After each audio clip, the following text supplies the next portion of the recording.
MCQ हमारे पास 173 है। The rate of the interest is 8%। Rate of interest हमारे पास 8% है।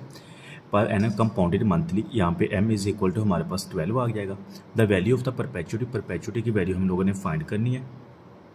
RS कितना है 2500 पर मंथ वुड बी। तो इसमें देखें हमें ना n नहीं दिया हुआ इसमें, तो परपेचुटी का हमारे पास फार्मूला होता है जिसमें n मिसिंग होता है। ठीक है,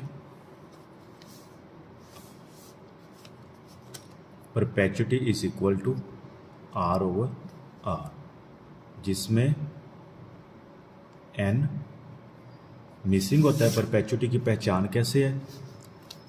रेट ऑफ इंटरेस्ट हमें 8% है, compounded annually. Value of perpetuity खुद पूछ रहा है, और RS हमारे पास R कितना है 2500 है।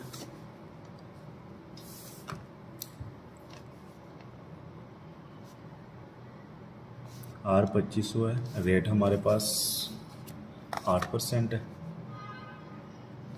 And M is equal to 12। Monthly कह रहा है तो साल में 12 मंथ होते हैं। ठीक है, तो वैल्यूज पुट करते हैं, परपेचुटी फाइंड करनी है। P इज इक्वल टू, अब जब M दिया गया हो तो ये R/M हो जाएगा। ठीक है, अगर गिवन हो, अगर ना दिया हो तो इशू नहीं है। तो हम जस्ट ये वैल्यूज पुट करेंगे, P/R/M। अब ये 2 ओवर आ गया, अगर इसको हम यहाँ पे मल्टीप्लाई भी तो कर सकते हैं, P multiply by M divided by R। ये थोड़ा सा इजी हो जाएगा सॉल्व करने के लिए। 2500 multiply 12 divided by 8% divided by 8%, तो ये हमारे पास आया 3,75,000।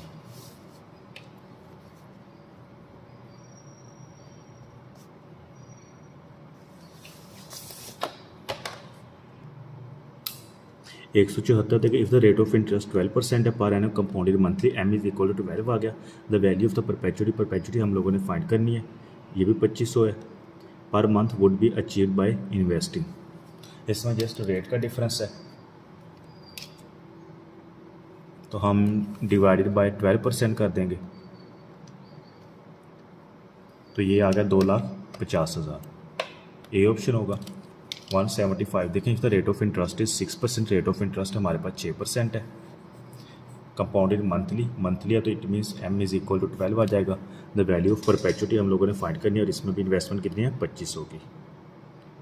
रेट हमारे पास 6%, तो ये 5 लाख आ जाएगा। इसका डी ऑप्शन होगा। 176 देखें, if the rate of interest is 8% पर annum compounded monthly, the value of the perpetuity 2500 है पर मंथ वुड भी। ये 176 बिल्कुल 173, दोनों MCQ सेम है। ठीक है, तो 3,75,000 इसका आंसर होगा। 177 देखें, if the rate of interest 8% है, कंपाउंडेड क्वार्टरली है, इट मीन्स जहाँ पे M इज इक्वल टू 4 आ जाएगा। The value of the perpetuity हम लोगों ने फाइंड करनी है, और R कितना है हमारा 3500। रेट कितना है 8% है। अब 12 की जगह 4 कर लेते हैं, और ये 3500, 1,75,000 आ गया। 1,75,000 बी ऑप्शन होगा। MCQ 178 देंगे, if the rate of interest is 5%, rate of interest हमारे पास 5% per annum compounded quarterly, M is equal to 4, the value of the perpetuity 2500 investment है क्वार्टरली वुड बी। तो इसमें जस्ट रेट हम लोगों ने 5% करना है, इन्वेस्टमेंट इसमें कितनी है 2500 की।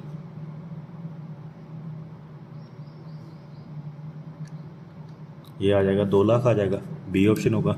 नेक्स्ट देखिए 179, if the rate of interest is 15%, rate of interest 15% है per annum compounded monthly, the value of the perpetuity of 1975 per month M is equal to 12 would be achieve by investing.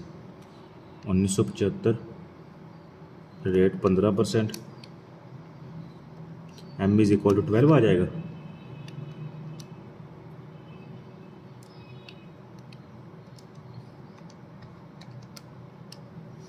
एक lakh 58,000 C option होगा। 180 देखें, if the rate of interest is 10%, rate of interest हमारा कितना है 10% है। Per annum compounded monthly M is equal to 12 आ जाएगा। The value of the perpetuity हम लोगों ने फाइंड करने 3000 इन्वेस्ट करते हैं, रेट हमारे पास 10% है, ये 12 भी आ जाएगा।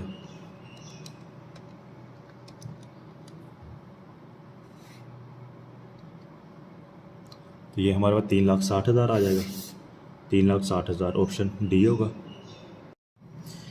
181 which of the following statement is correct? NPV is the financial matrix that seeks to capture the total value of a potential investment. Total value of potential investment नहीं, तो बल्कि हम इसमें मल्टीपल कैश फ्लोज जो होते हैं ना उसकी नेट प्रेजेंट वैल्यू निकालते हैं, ठीक है। दूसरा देखें, multiplying by discount factor is same as the multiplying by compounding factor. Compounding factor positive होता है और डिस्काउंट फैक्टर हमारा जो नेगेटिव होता है, तो ये सेम नहीं है। The present value of cash flow is the reciprocal of its future value. Future value होते हैं उसका फ्यूचर वैल्यू जो हमें होते हैं cash flows, present value of cash flows क्या होता है जो हमें फ्यूचर में रिसीव होते हैं, उसकी जो प्रेजेंट वैल्यू फाइंड करते हैं, ठीक है। ये इसी का रेसिप्रोकल है, मतलब कि फ्यूचर वैल्यू का उल्ट होता है। ये स्टेटमेंट हमारी ठीक है। पीछे एक स्टेटमेंट थी उसमें मेरे ख्याल था present value for cash flow is the recipient of its future value, तो वो स्टेटमेंट गलत थी, ये स्टेटमेंट इसकी करेक्ट है। ऑप्शन डी देखिए, present value fails to prefers the large projects with multiple cash flow. Basically present value का हमारे पास फार्मूला भी है, ठीक है, और हम प्रेजेंट वैल्यू यूज़ किसके लिए, मल्टीपल कैश फ्लोज होते हैं ना, उसको उसकी वैल्यू प्रेजेंट वैल्यू फाइंड करते हैं। लेकिन यहाँ पे क्या बता रहे हैं, लार्ज फेल्स हो जाता है, ठीक है, लेकिन ये स्टेटमेंट इसकी गलत है, बल्कि हम यूज़ ही इसलिए करते हैं कि मल्टीपल कैश फ्लोज की प्रेजेंट वैल्यू फाइंड कर सके। तो ऑप्शन डी भी इसका इनकरेक्ट है, तो इसकी जो सही सी स्टेटमेंट करेक्ट होगा।